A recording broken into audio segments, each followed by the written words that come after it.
like the music. I'm a music freak.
Over there. Hi. My name is Thompson.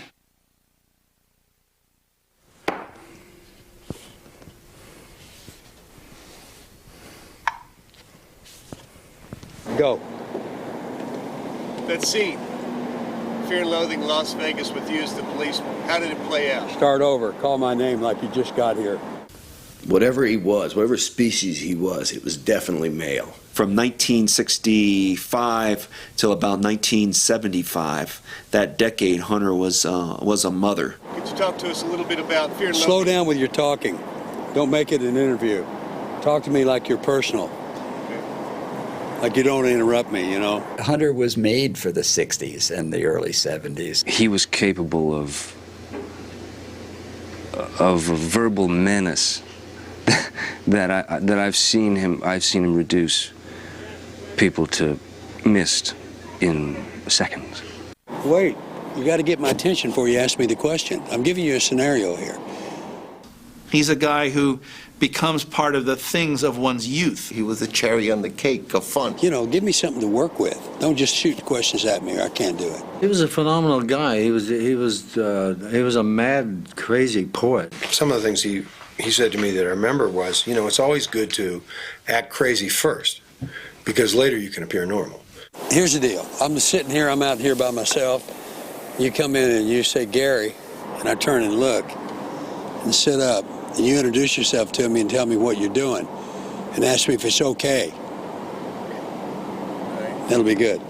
You never had a dull conversation with Hunter.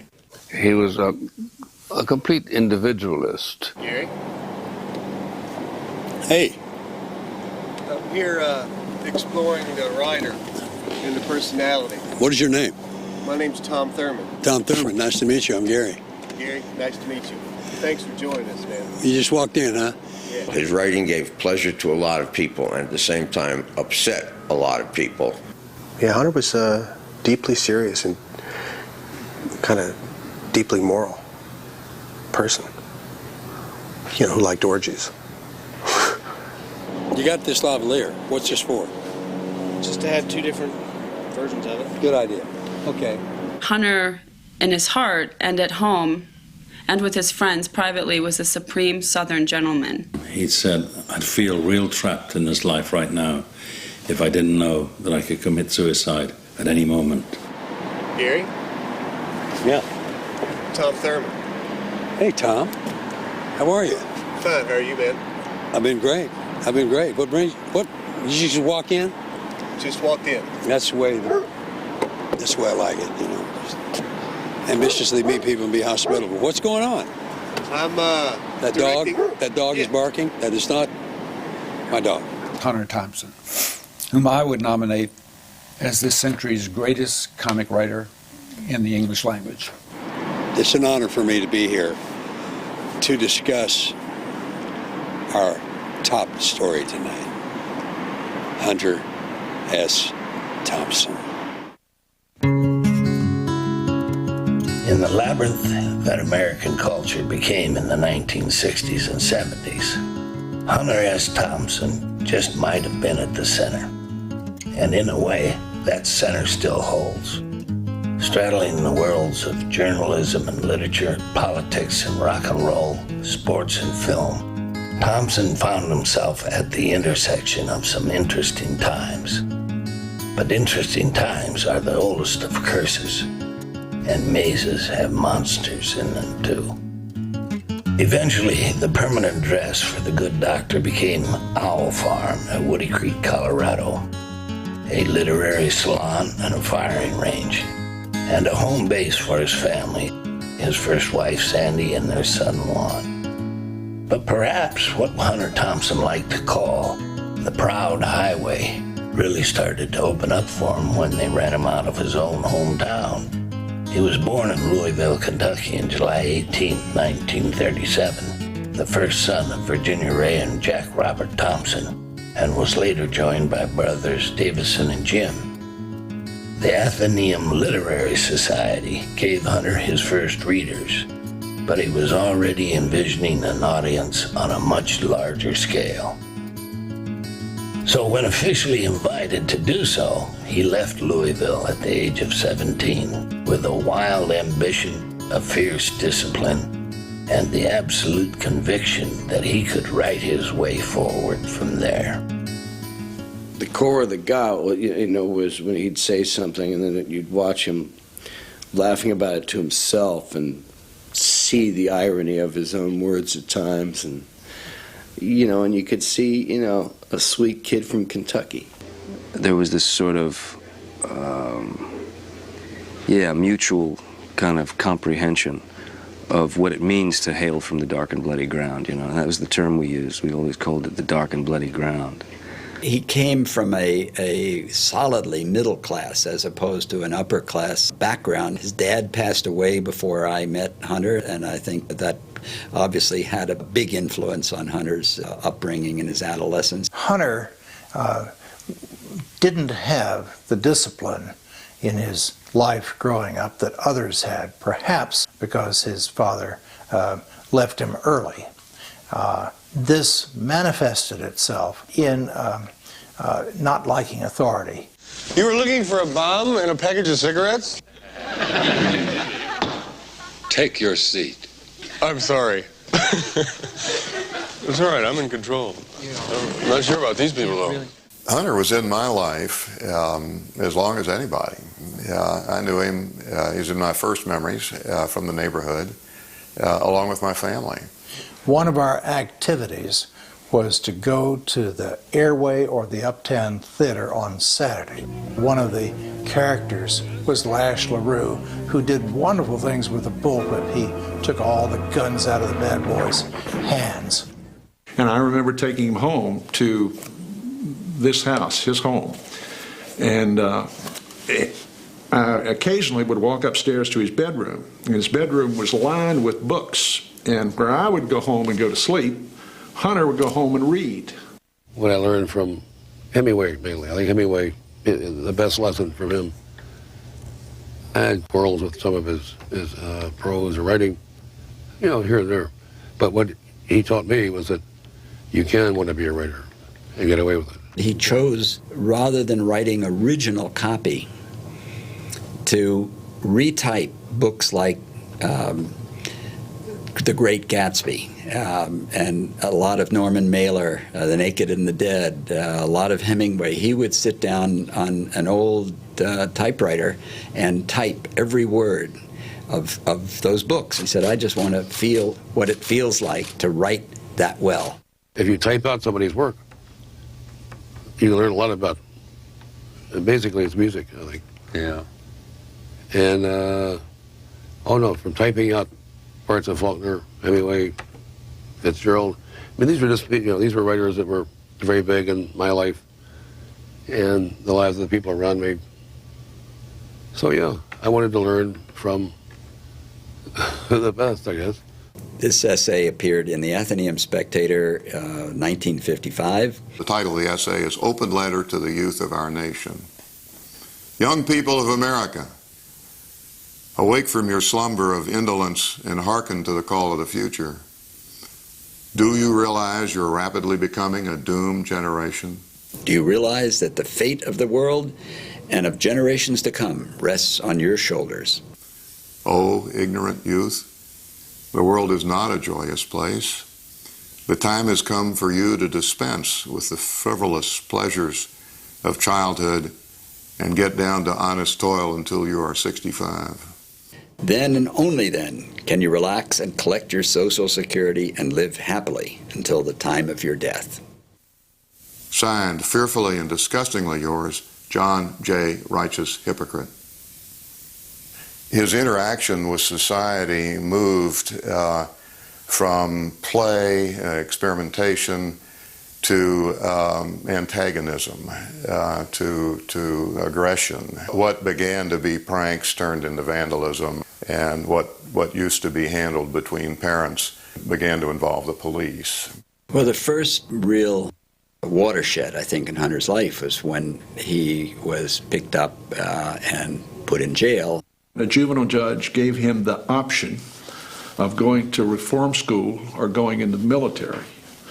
Hunter selected the military, went into the Air Force, started writing for a base newspaper, and began his journalism career. I was a juvenile delinquent. I was the Billy the Kid of Louisville. Growing up in Kentucky, living in the panhandle of Florida, moving to Pennsylvania, then to upstate New York, in New York City, then to Puerto Rico, then living in Bolivia and Brazil and Venezuela and traveling all over South America, then coming back and living in Big Sur and then living in Glen Ellen, California, and then going down to Los Angeles all the time, then coming out to Woody Creek. That's about as peripatetic as you can get. I was evicted from, fired from every job I had. And then evicted from every place I lived. So eventually, I guess in '72, I moved to Colorado. I finally had to buy the place because I couldn't move anymore. I had witnessed the start. I was sure of that much. But what now? What comes next? He worked out of his home base in Woody Creek for 30 or some years. He traveled often, for stories, but he always knew he had a place to come back to. It was a beautiful rural location where Hunter could get away with a lot of stuff he can't get away with downtown, like target practice, blowing up dynamite, blowing up cars. Hunter got a big rush out of putting a half a case of DuPont dynamite, 25 pounds of black powder, 5 gallons of gasoline inside an old Jeep Cherokee and blowing it 300 feet in the air. You can't do that across the street here.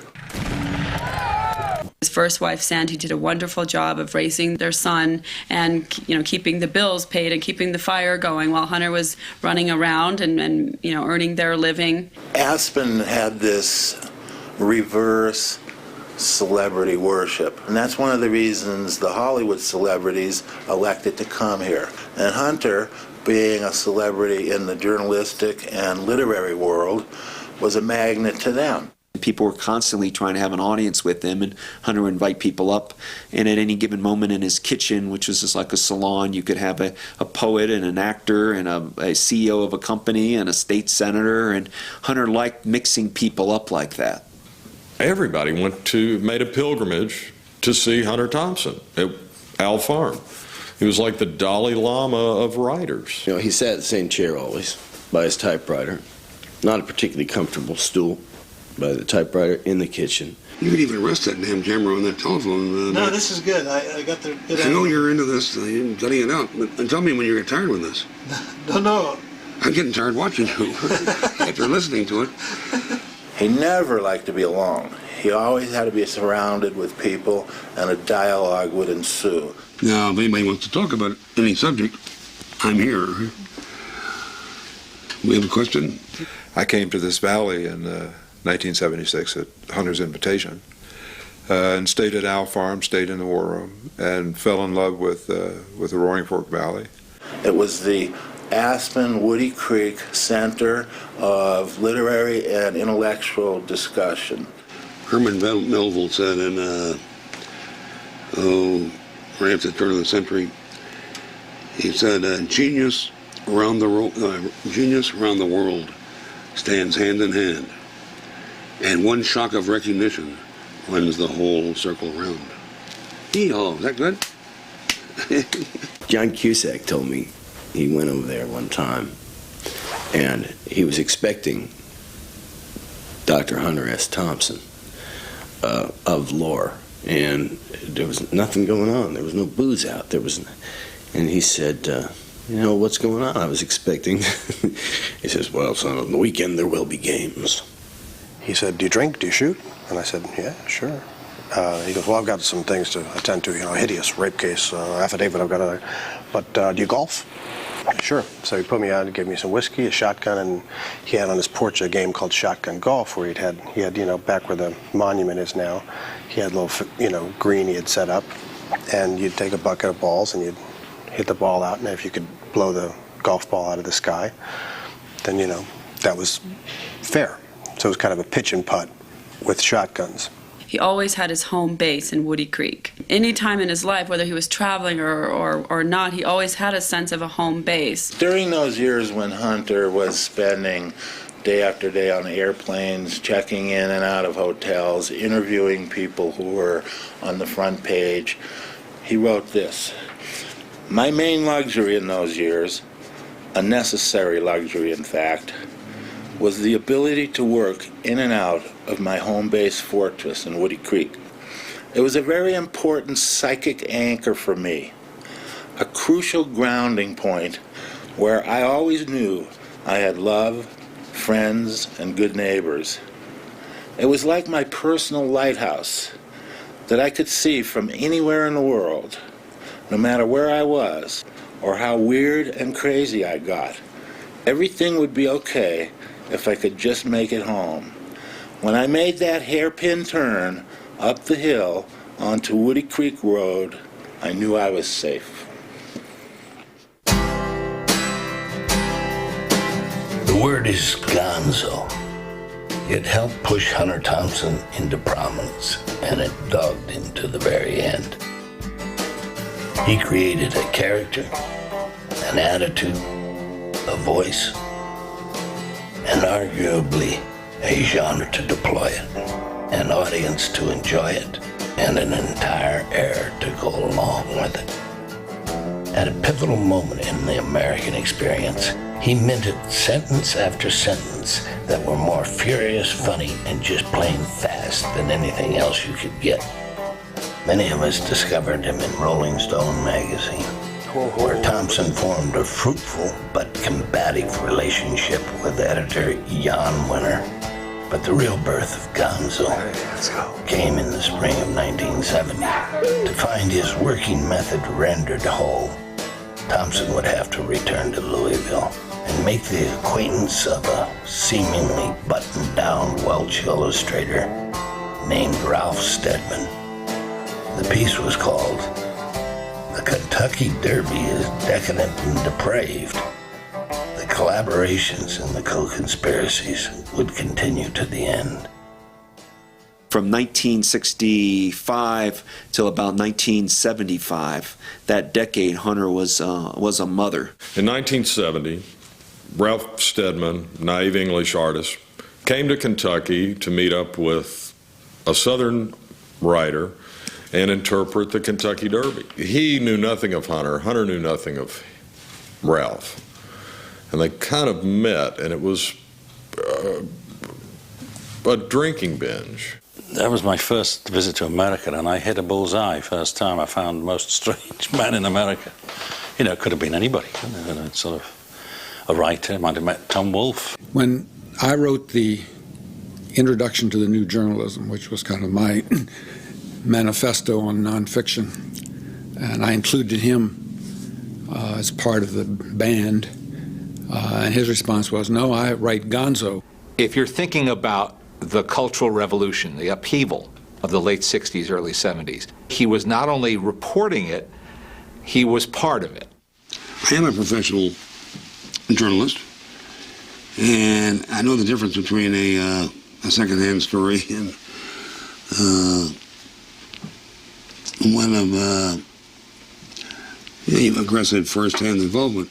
What we were looking for in the Kentucky Derby was actually the decadent, depraved face of the Kentucky mint julep crowd, you know. And he injected himself very much into his reporting, so the stories and he were almost one and the same. After a week of wanton excess, the two of us went through it all, got ourselves in such a hell of a state, and looked at ourselves in the mirror and realized, there's the decadent face. It was us. I feel like a prisoner now. Not a prisoner, an embedded journalist. He ended up talking about us. So he had started to invent a scenario for his own kind of writing. I think his main energy source was taking what we called journalism and making fiction out of it. With an hour or so to kill before we had to catch the plane, we spread his drawings out on the table and pondered them for a while, wondering if he'd caught the proper spirit of the thing. But we couldn't make up our minds. The truth in what Hunter wrote is in equal balance with the imagination. His hands were shaking so badly that he had trouble holding the paper, and my vision was so blurred that I could barely see what he'd drawn. Shit, he said. We both look worse than anything you've drawn here. Where fact ends and where imagination takes over, you know, we never know. We came down here to see this terrible scene. People all pissed and out of their minds and vomiting on themselves and all that. And now, you know what? It's us. Well, all right. No much for that. Good. People ask, did he write fiction? Is it fiction or is it journalism? You know, there's this big blur that he occupied and even seemed to map. I don't know if there's anybody who was a bigger influence on the way artists and thinkers and journalists saw the world. He'll tell you the truth, but he's going to tell it to you in his own way. And because he is bodily so present in the story, you know, as a human being, enough to trust his voice, but also distrust and be skeptical at the same time. Madness. It made no sense at all. I desperately needed the facts. And he thought, why should I write about something that's sort of less than what I could write about if I don't include myself as this sort of big potato in the stew? You know, I like to say that. You know, there's like a giant potato in the stew, and the giant potato in Hunter's stew was himself. The important thing was that there was no story until he got involved in it.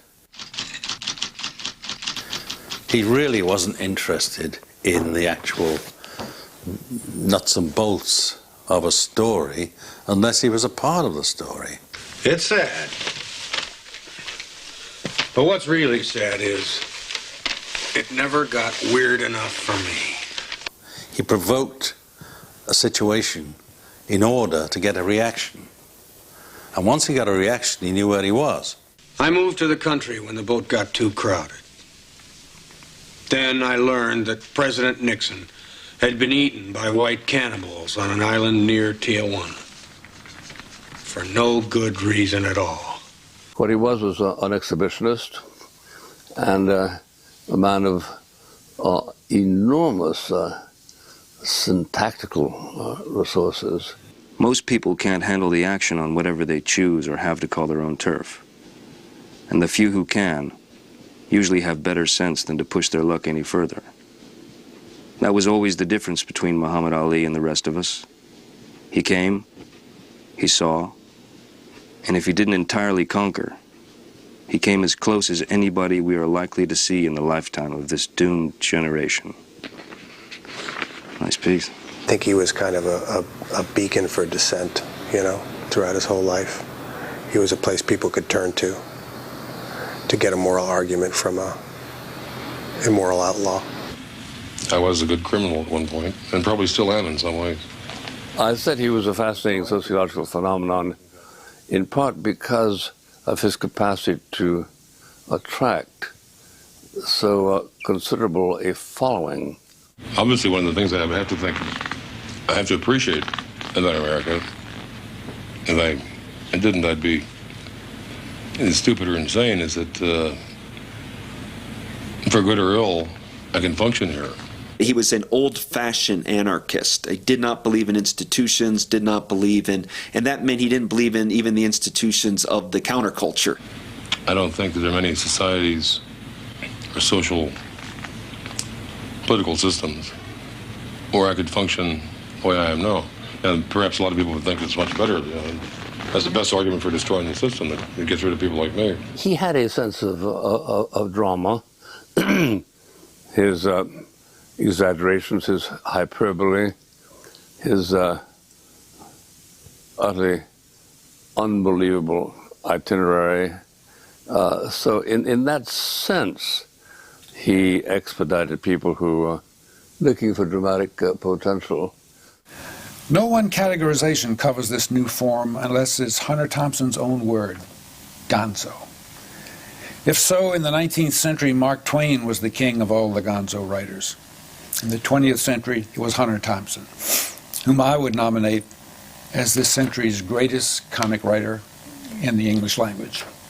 George McGovern and Hunter, are linked throughout history by Hunter's, not only his work, Fear and Loathing on the Campaign Trail, but their friendship over the years. He was always interested in the concept of evil and wickedness, and he frequently saw it in high places that other people had learned to live with. Richard Nixon represents the dark side of the American dream. Richard Nixon stands to me for everything that I would not want to have happen to myself or be around. He stands for everything that I not only have contempt for, but dislike and think should be stomped out. For years, I've regarded Nixon's very existence as a monument to all the rancid genes and broken chromosomes that corrupt the possibilities of the American dream. He was a foul caricature of himself, a man with no soul, no inner convictions, with the integrity of a hyena and the style of a poisoned toad. Tonight, I again proudly accept that nomination for President of the United States. I couldn't imagine him laughing at anything except maybe a paraplegic who wanted to vote Democratic but couldn't quite reach the lever on the voting machine. But I have news for you. This time there's a difference. This time we're going to win. That's as mean as you can get. He was a villain all my life. He was a villain before he ran against Kennedy, or Kennedy chose to run against him in the 60s, in 60. And the more I knew him, the more I was around him, the more I covered him, the more of a villain he was. He was a twisted beast of a man. Well, there's no question that Hunter shook up the establishment, including the establishment of journalism and political reporting. And he deliberately did that. He thought they needed to be shaken up. I've been with Hunter when other journalists followed him around like puppy dogs, serious ones. And it was like he had some magic that they wanted to capture. The original Vegas, if you get the old Rolling Stone, says by Raoul Duke, because Hunter was afraid he'd get fired for writing that kind of subversive, drug-induced, hallucinogenic, crazy gonzo prose. Fear and Loathing on the Campaign Trail was always mystified me because it wasn't about the campaign, it was about Hunter. When Hunter's book came out on the campaign, Frank Mankiewicz said it is the most accurate and least factual book about the campaign. Politicians were hateful creatures that needed put in their place, looking for somebody, a shining light, Jimmy Carter, or in 72, George McGovern. Hunter had a rare and original insight into the underlying forces that were operating in that campaign. Human times are what they are, and the need for a poet to kind of name the times is always there. But it's such a rare gift when one comes along that you actually do sort of look, down the highway and you see Hunter Thompson. Yeah, there's a certain kind of cold-blooded quality in those people, which I can recognize and deal with in other people, but I don't think I have it myself. Well, maybe I do. Maybe that's why I can connect with it. Kids in American colleges don't care about Kurt Vonnegut and Norman Mailer and Nelson Algren. They care about Hunter Thompson. And he was able to kind of recreate a whole new audience for himself in the last decade of his life. Just as Hunter Thompson intuited the last days of the 60s as the end of the beginning, something about the late 70s must have felt like the beginning of the end. And Hunter Thompson had always been a movie waiting to happen. Released in 1980, Where the Buffalo Roam appropriates the life of one Hunter S. Thompson from the campaign trail to the Super Bowl. Hunter's hottest property at this point was himself. Hunter S. Thompson contained multitudes, and Bill Murray caught a lot of them. Whatever its drawbacks, the film established Hunter as a bona fide pop culture icon, an action figure for the underground. In today's culture, the writer is not on a lot of people's radar. Be proud, man. You're becoming a famous writer. The famous Dr. Gonzo. The writer who used to be the most prominent, sort of the top of the food chain, the cultural food chain, has slid in the pop culture food chain. I think I better tell my readers right now that I'm no longer responsible for anything that I write from this point on. He built a reputation so that even people who didn't necessarily read him knew about him or knew of him. Any writer in America writing popular books was hoping they have a movie adaptation of their novel, hoping that they can get some extra money. Writing's a very hard business, and you don't make very much money. A writer like Hunter Thompson is going to naturally appeal to actors because on paper he creates for himself such a role, such a dramatic figure, that, as is true of all readers, actors say to themselves with a special intensity, I want to be that man. Hunter exercised tremendous charm over people when he first met them, and I'm sure he just floored people in Hollywood. In 1976, Hunter Thompson wrote an essay about Oscar Zeta Acosta, which was optioned by Universal under Tom Mount, and that became Where the Buffalo Roam. The film really was the building of the foundation of the cult around Hunter Thompson. I'll just lash together a few raw facts. A little bit of old Negro wisdom. This nightmare is over. He just captured whatever was going on in the 70s, you know, I mean, whatever was going on, he had that kind of thing that he was the voice of it. I mean, it was part Bozo the Clown, part philosopher, part, you know, he was armed, he was drugged. It was like, how could you not make a movie about that? I was the second choice. I think originally they wanted Dan Aykroyd and John Belushi to play the parts of Hunter and his lawyer. And when they went to make the Blues Brothers, they had to find someone else. And they asked me and Peter Boyle. Bill Murray inhaled Hunter Thompson in his research in the way he did. He literally inhaled him like Hunter inhaled an 8-ball. I mean, it was... He became this guy. And I'm not sure the movie ever lives up to what Billy did, but what Billy did was a phenomenal recreation. I mean, it's as if Hunter got inside of Billy like some sick, incurable disease. Kid! Somebody stole my wallet! He did a wonderful job in Where the Buffalo Roam of really capturing Hunter, and he also spent time with Hunter and followed him around and soaked him up and came back with this great portrayal. After a few weeks of shooting, I said, you know, there's really something that's not here, you know. There's no scene with Richard Nixon, which is kind of key to the film. And they got a Nixon look-alike guy to play Nixon, and, you know, Hunter, you know, talked with me, and he basically, you know, figured out what this could be. He gave something else of himself and created something for the movie that wasn't there. Hi, sir. Harris from the Post. Good to see you again.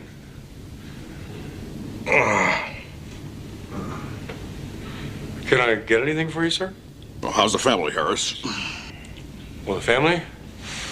Well, that's bad news. The screwheads finally came and took my daughter away. Let me ask you a question, sir. What is this country doing for the doomed? Art Linson was a first-time director. He's working for a big studio, and John Kay's screenplay feels obliged to try and kind of explain Hunter Thompson in earthly terms. So gives him an office and a kind of boss to report to, who's kind of a caricature of, Rolling Stone and Jan Wenner, Yeah. Marty, where the hell you been? We're looking all over for you. You are not registered at your hotel. Your rent-a-car is reported stolen. Personally, I couldn't give a shit, but you owe me a story. Is it due? Am I late? The field day also involved having Art Linson as the director because he didn't know how, he'd never directed before. He took a crash course on the clock, but we kid. Part of it was that there was this freedom, and because Hunter was sort of hovering around the whole production, there was always this feeling that, if Art didn't do right by the production, there'd be serious retribution. Bill Murray's performance in Where the Buffalo Roam is one of the few things that remains impressive about the film. The other is Peter Boyle's. Peter brought some sort of solid reality to what was basically, a lighthearted comedy. What have you done? Gee, she was just fine a minute ago. Oh, I'm eating her cookie. Cook, the bat here is Carl Laszlo. As your attorney, I advise you to leave this room at once. He really did believe in the way you treat your fellow human is the way that you're going to get it back, And the people that don't do it have to be told. The key aspects are all right there in the Fourth Amendment. Great, Fourth Amendment. A basis in reality, that's good. Including the need for probable cause. Probable cause? Yeah. All right.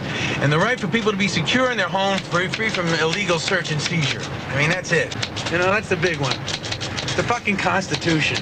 One of the things about Where the Buffalo Roam that makes it valuable is that it's a time capsule. This is how Hunter Thompson looked on an April morning in 1980, because this is how you try and explain him to your parents. This is how you try and explain him to a mass audience, because he was still pretty much a cult figure at that point. Come on, Bronco. We're celebrating. Come on, the story is finished, man. Don't get weird on me now.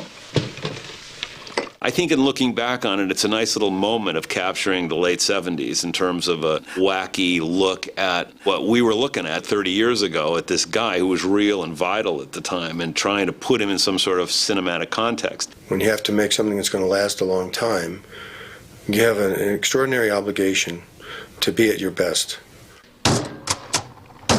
Hot damn.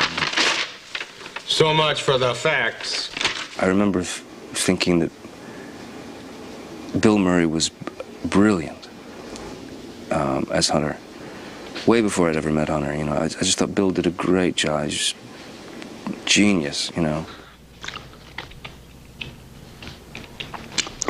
I've been without sleep for 80 hours, so I'm beyond simple fatigue. The hallucinations have stopped, finally, thank God. But my adrenaline reserves are burning out, and I'm staring straight into the face of a total psychotic freakout. His literary work is going to have to speak for itself. I can't be a writer in a movie. I can't write in a movie, but I felt like I had to respect his sort of code. Golly, you hear a lot of savage and unnatural things about people these days. Laszlo and Nixon are both gone now. But I don't think I'm going to believe that until I can gnaw on both of their skulls with my very own teeth. As the 1980s staggered into the 1990s, actors as a species were increasingly drawn to Hunter S. Thompson, a true friend and the rawest of material. One of them was Johnny Depp. The two shared more than just Kentucky roots. They became partners in crime and cinema. Disappearing into Hunter on film was both an honor and a threat. Johnny rose to that challenge by taking that chance. So in 1998, Fear and Loathing in Las Vegas finally made it to the big screen. It would have been easy to drown in the undertow of the wave Hunter had so famously written into life. But they tried like hell to get it right. The first time we met, it was like the first thing we connected on. It was like, a brother from, from the same soil. That was our initial buzz, Fear and Loathing in Las Vegas is about this larger-than-life, self-styled larger-than-life character going to America's larger-than-life city, capital, Las Vegas, and indulging in excess of every kind.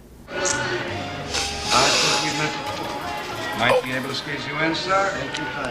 It then becomes a question of whether you want to share in that pageant of excess. Suddenly, there was a terrible roar all around us, and the sky was full of what looked like huge bats, all swooping and screeching and diving around the car.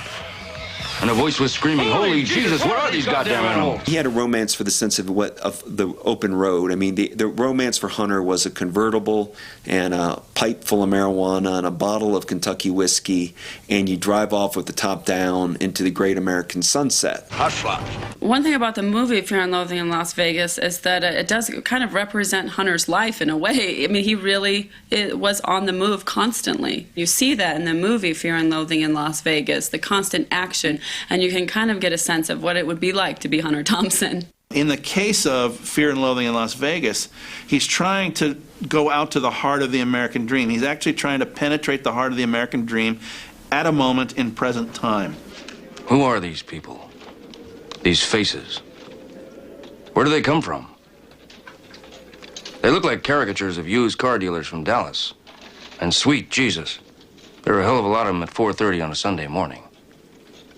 Still humping the American dream.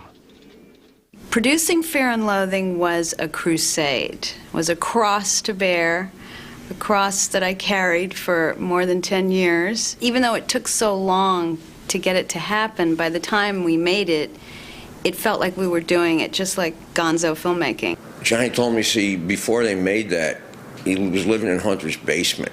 I think he got Hunter down, pretty good. I know they were really close. I was living in his basement, so I was his partner in crime.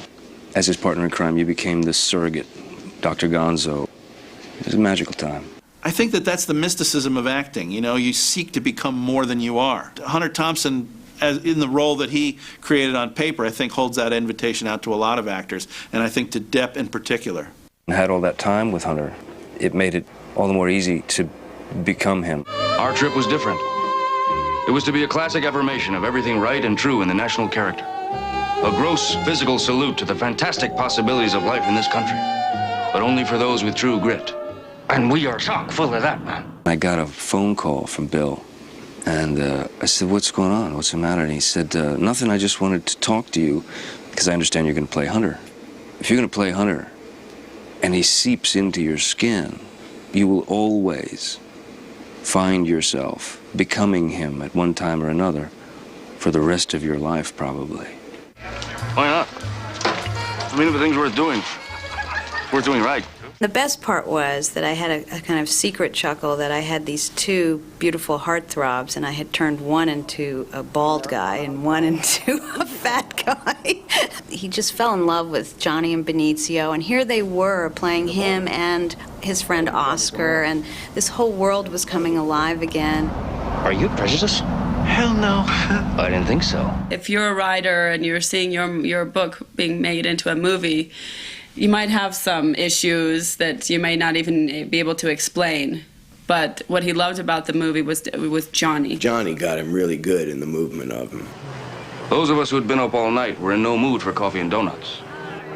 We wanted strong drink. The more time I spent with Hunter, the more I appreciated what Johnny did in that movie. We were, after all, the absolute cream of the national sporting press. One of Depp's great gifts as an actor, it's the thing that he can trade on, is the fact that he seems kind of ageless. And that spirit that's in him is very akin to Hunter Thompson. Johnny Depp is the ultimate risk taker. Johnny Depp can breathe and make you laugh. He'll do anything. He had a very particular way of talking, and I think Johnny does a terrific job in the film. Yeah. Really? All right. Yeah? Why not? Yeah. Oh, yeah. Anyway. Yeah. Johnny Depp is able to be ironic within a role without mocking the person he's playing. That was headquarters. They want me to...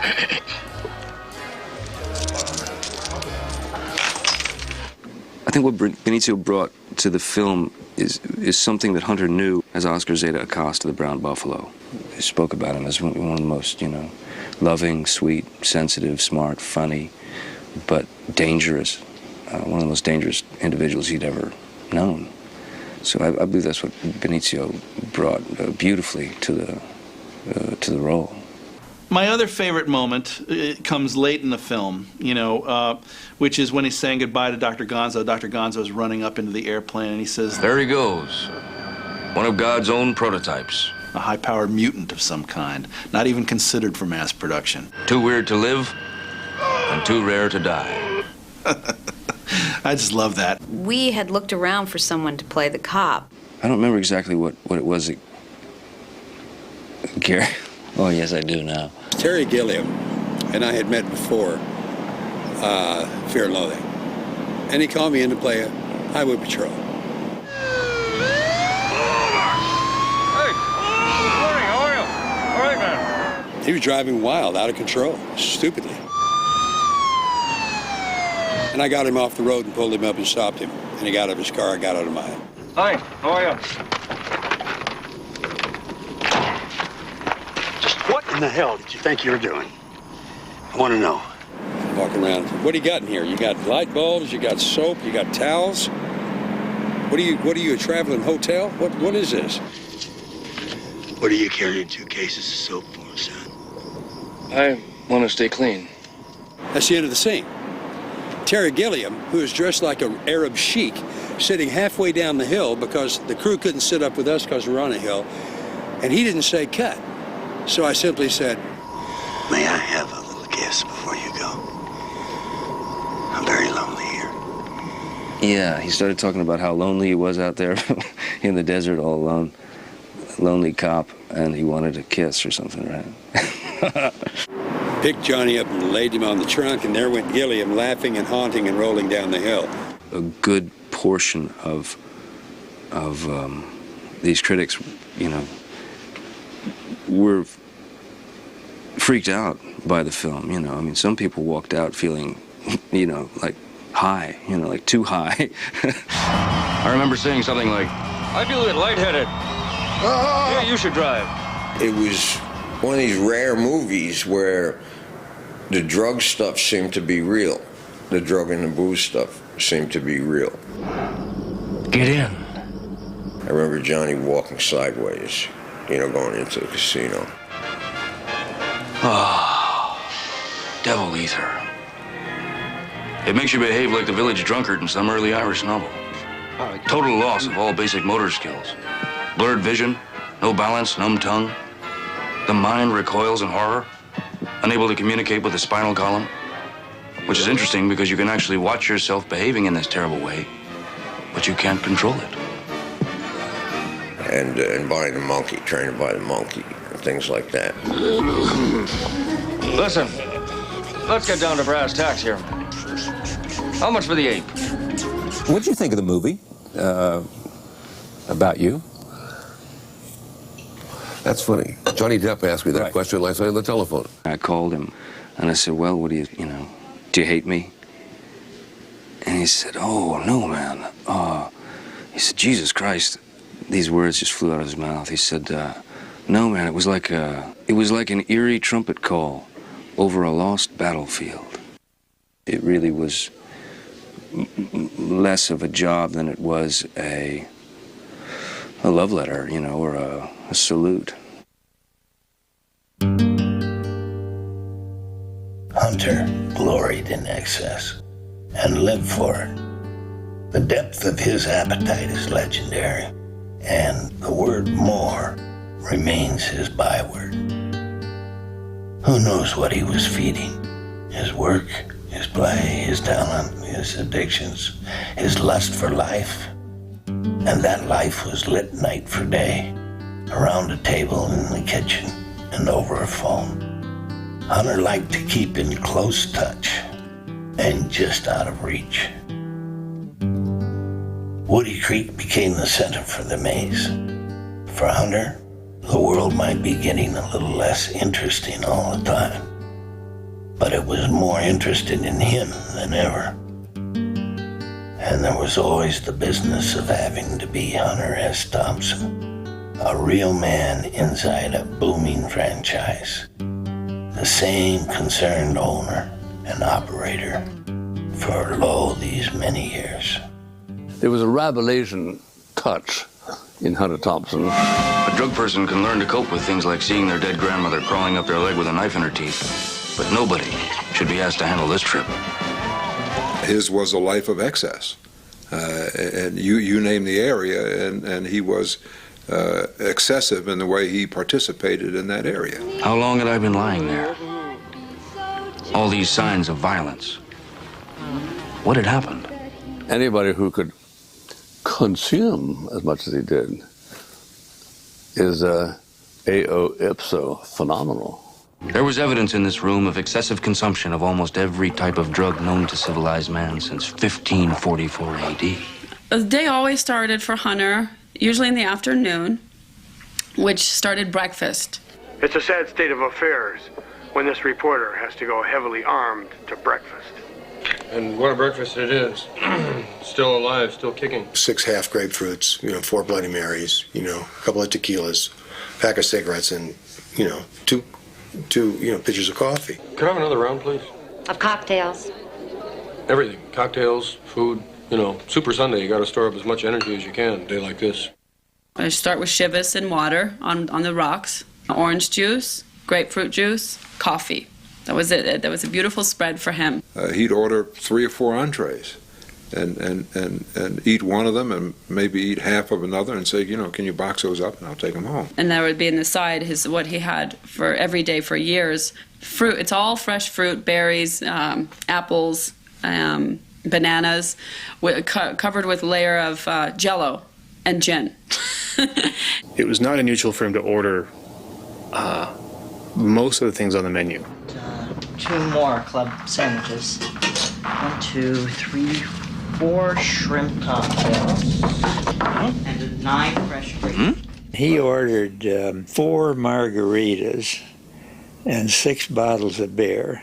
I think if he had actually consumed all the stuff he claimed to consume and done the things he did, he would have killed himself when he was in his 20s. Yeah, I'm an addict. I have an addictive personality. And this waitress kind of looked nervously and giggled a little, and she said, "Sir, are you expecting some other people? I can get you a larger table." He says, "Well, I don't want a larger table. I want 6 beers and 4 margaritas. You speak English?" Ultimately, of course, Hunter Thompson couldn't satisfy his appetite such as there was for life. But what the hell? You can't win them all. Hunter spent most of his time on the phone, processing, planning, debating, debating with friends on the phone. The curse of Mono, you came out to cover the Honolulu Marathon when Nike...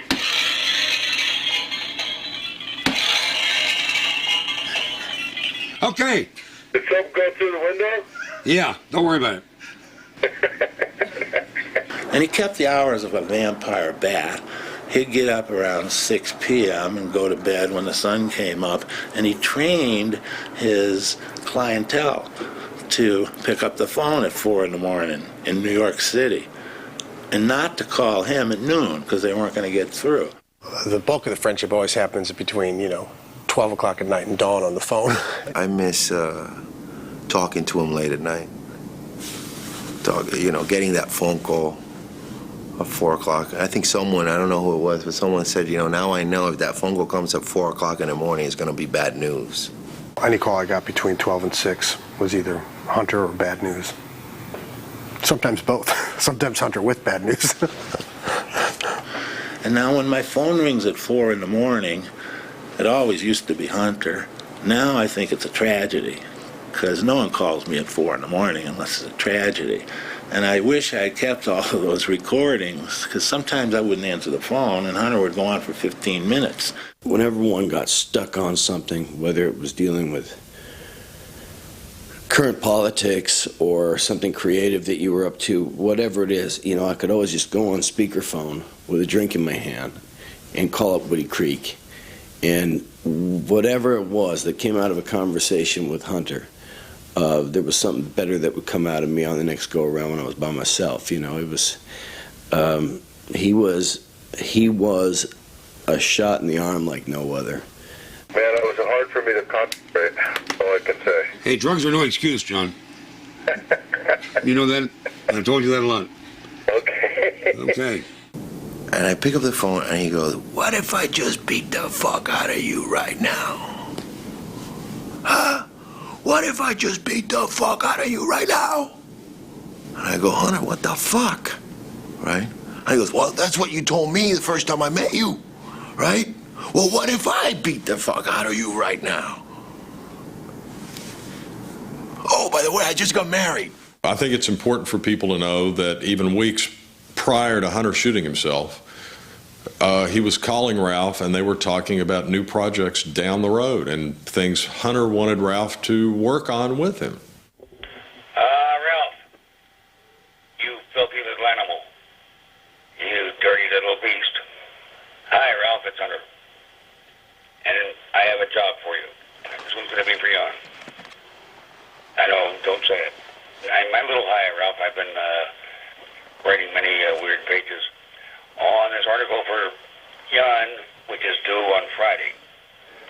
This coming Friday. That's my deadline. Who else but you would I turn to when we want to kick ass? So give me a ring. Thank you. Next, saved message. Ralph, something's wrong with my head. I'm seeing golf balls and little green men and yellow raincoats right outside my door and calling my name. All right, let's try to coordinate ourselves here. Yeah, get this fucking thing done in a big way. We're gonna have to make a serious splash with this. And I'm not sure the pig fucking thing is the best. I'm not sure myself. God damn, I wish I could go out and kill some animals. It's almost dawn here, and the first ray of the sun coming over the mountains, I will be out killing things, whatever I can find. So, thank you very much. Good night. The difference between the public hunter and the private hunter is that Hunter, in his heart and at home and with his friends privately, was a supreme Southern gentleman. Yeah, let's see. Oh, yeah. She comforts me, calms me down. I don't know if that always gets out into his persona in the public, like the Raoul Duke and the Hunter Thompson show. I have no idea whether you think you're taking or making a film about Duke or Thompson. I haven't thought about it until now. And I'm filling with hate and rage right now just thinking about it. Go ahead. No one could ever live up to the image of Hunter S. Thompson, not even Hunter. Right alongside me, this myth is growing and mushrooming and getting more and more warped, and like when I go out to, when I get invited to speak at, say, universities, I'm not sure if they're inviting Duke or Thompson. Hunter Thompson, ladies and gentlemen, thank you. There was a huge gap between the substance of Hunter and the image of Hunter. For a business meeting or dinner or even a social occasion, he understood that often the Hunter character was expected to be there, not just Hunter. The pitfall that any notoriously popular and notoriously well-known artist is beginning to believe your own myth. He became a prisoner of his own cult, I think, that evolved out of almost accident. I don't think he realized it was going to take off quite the way it did, or that he would then have to maintain that status. I had no choice. I have to solve this problem. So I suppose that my plans are to figure out some new identity. You know, I have to kill off one life and start another one. He was trapped by a mythology he created. I think you would probably admit that. People had certain expectations of him, I'm sure. And that must have been very difficult. That must be very difficult to have to live up or live down to what people think you're going to be. In my case, I hate to advocate drugs or liquor, violence, insanity to anyone. But in my case, it's worked. It's possible that the compulsion to be Hunter Thompson in every situation backed him into a bit of a corner. I'm not sure who to be. But I suppose that my plans are to figure out some new identity. His self-hypnosis was a part of his attraction. This is what people wanted, what they expected, and what they got. He just had to live up to this goddamn caricature, really, that he'd made for himself. And to live up to that caricature became the strain that I think started to lose its fun. The wild, crazy man, drug addict, this was what people bought. This is what people wanted. This is not what Hunter wanted when he was younger. This was not who he wanted to become. I'm really in the way as a person, and the myth is taken over. And I find myself, in an appendage. I'm not only no longer necessary, I'm in the way. It'd be much better if I died.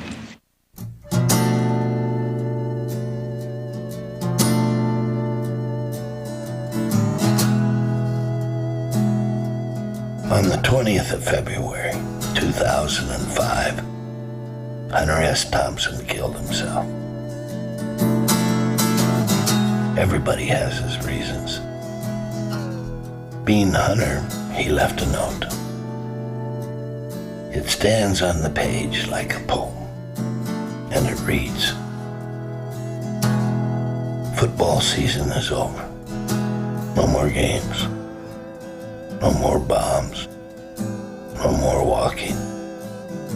No more fun. No more swimming. 67. That is 17 years past 50. 17 more than I needed or wanted. Boring. I'm always bitchy. No fun for anybody. 67. You are getting greedy. Act your old age. Relax. This won't hurt." It was like, something had been somebody just removed something from your body, That's what it felt like. Hunter, more than most people, lived on his own terms, and he was going to do his death on his own terms too. I respected the fact that he was incapacitated, but I could see how demoralized he was, and I think he put the physical demoralization and debilitation together with the lack of creative juices and energy, and he just said, "Now's the time."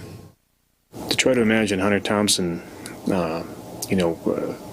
fighting for every last breath in a hospital bed, hooked up to all sorts of tubes, that's just not him. Sometimes he'd get up in the middle of the night and fire his shotgun off into the night. I thought he'd do something like that. I never thought he'd turn that gun on himself. He was going to go out when he was ready to go, the way he wanted to go, and he wasn't going to let anybody else decide that for him. The first instinct was to romanticize the exit. It wasn't completely a heroic ending for Hunter. But on the same token, no one ever told Hunter what he was going to do or how he was going to do it. By the code by which he lived, which included Hemingway's code, there is a moment when you ask what's next, and you ask it with totality, and you reach a fullness where you just have to go. One thing we can never do is completely get inside another person's head. Who knows what Hemingway was thinking of? Who knows exactly what Hunter was thinking of? I knew that he'd had some back pains and some illness and so on, but I thought Hunter was a true lover of life. And I always thought that no matter what his health situation was or what problems he was going through, that somehow he'd hang on. At 67 years old, he had lived a very hard life. He drank regularly since he was about 10 or 11 years old. And as somebody who had things like knee problems and hip replacement and had a number of medical ailments, and he did everything he kind of wanted to do. Hunter could have had a responsible vision of saying, I've done my work here, and I know it's so good where I'm going, I'm on my way. Now that he's gone, and he's been gone for a year, most of us that were close to him really feel the void.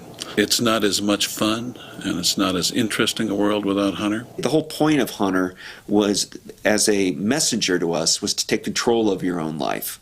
Don't be at the beck and call of an institution or let people tell you what to do. Freedom is about personal freedom, and you have the right to live and you have the right to die, and he wanted to die in the fashion that he did. I'm becoming copacetic with his absence, and one thing I'm really grateful for is the 35 years of friendship and intimate friendship that I had with that man, and I'll never lose that. Can't take that away from me. Hunter Thompson never acted his age his whole life. He was born old, and he remains forever young. Buy the ticket, he once counseled. Take the ride. But the ticket costs more all the time, and the ride gets a little slower, a little shorter every year. As giddy as Huck Finn at his own funeral, Hunter had been planning his memorial service for more than 30 years. Like his life, his death had to be this elaborate work in progress. When I got the news that Hunter had made his exit, I remember thinking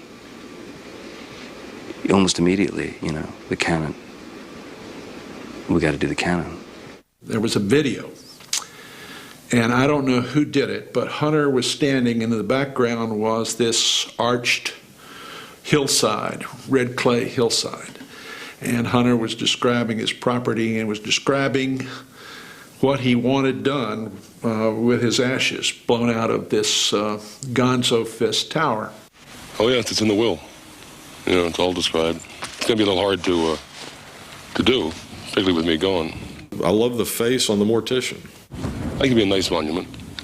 After the cremation, we put the ashes in a canister and then shoot it out the top of the fist over the valley, and up, gets up about, say, 500 feet up, it explodes, and the ashes drift down all over here. And that's it. That's my funeral. He'd spoken about it when I first went to Owl Farm in 1972. For the first time, he said, I'd feel real trapped in this life right now if I didn't know that I could commit suicide at any moment. Well, it seems we're here today to discuss some kind of idea for a monument. Why? I think we want to get an estimate and that sort of thing. And we had spoken about it, over the years, he brought it up, every now and again, oh yeah, I got to have I need the cannon, That's how I got to go.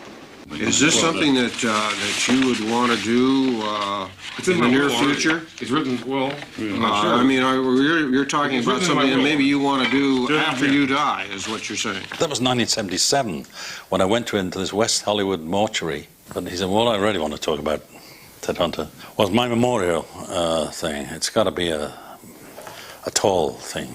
A giant chrome sort of a cylinder, more like a conical sort of round and tapering down to the top, 150 feet tall, hollow inside.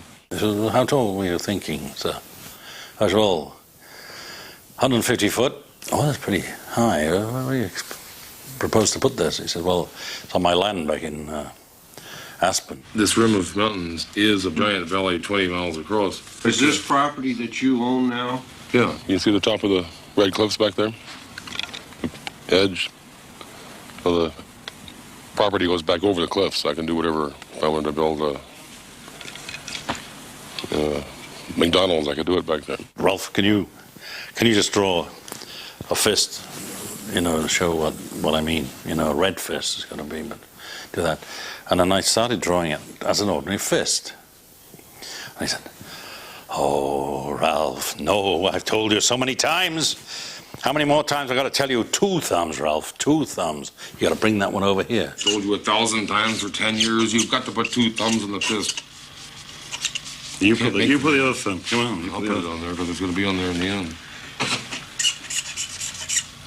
I know somewhere in his crooked mind, I know that he knew that I was the only one, perhaps loyal enough, perhaps insane enough to attempt it.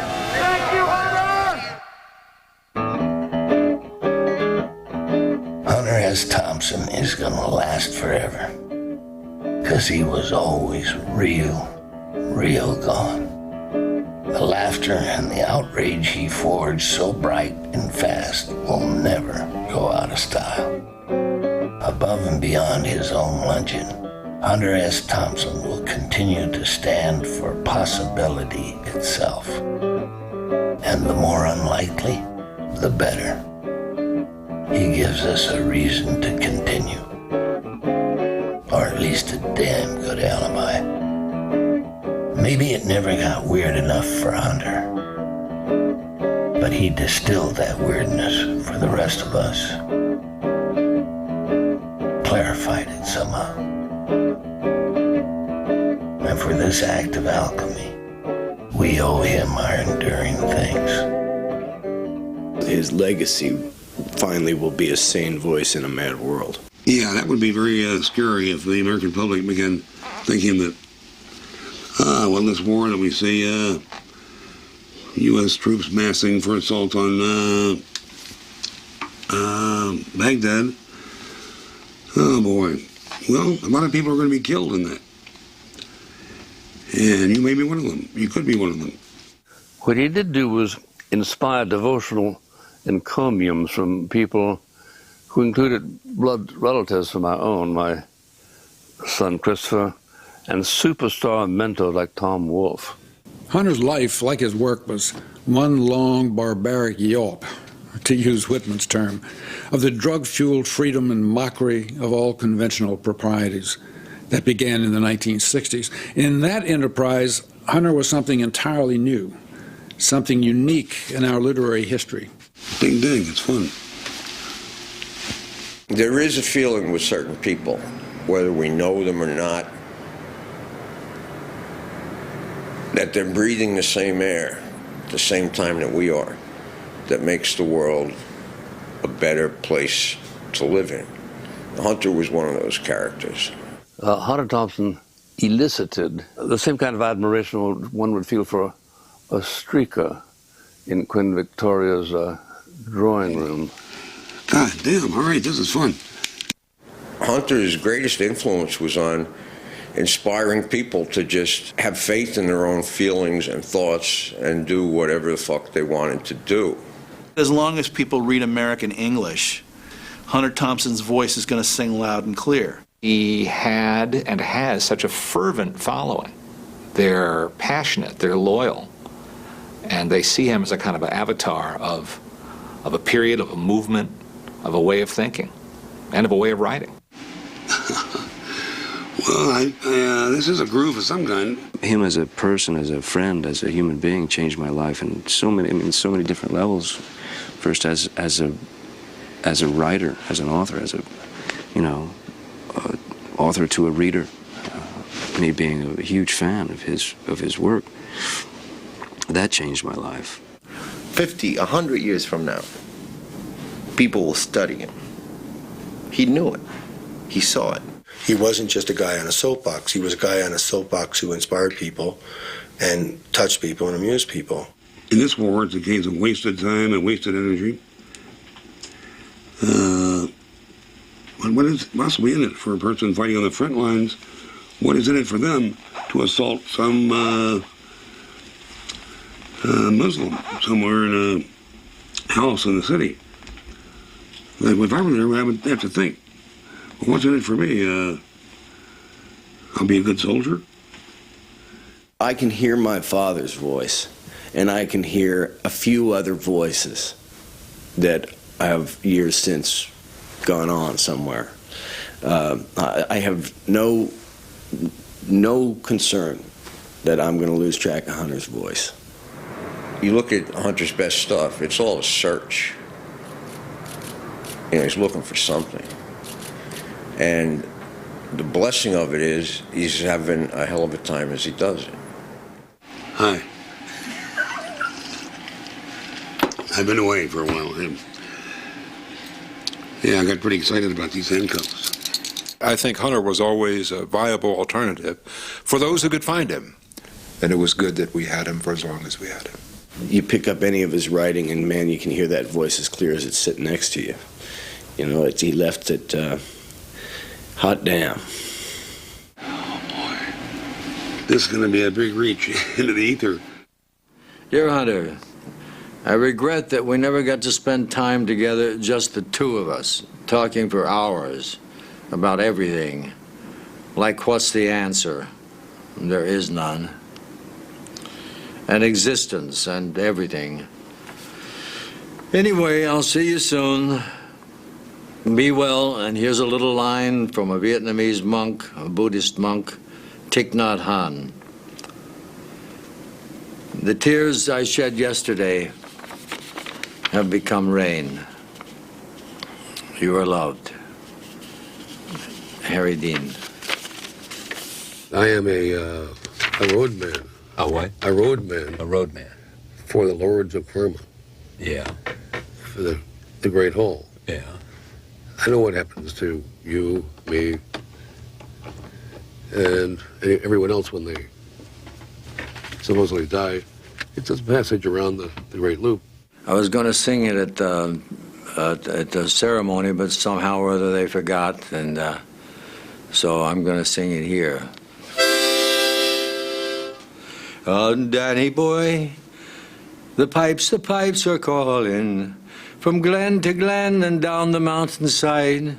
The summer's gone and all the leaves are falling. It's you must go and I must bide. But come you back when summer's in the meadow, or when the valley's hushed and white with snow.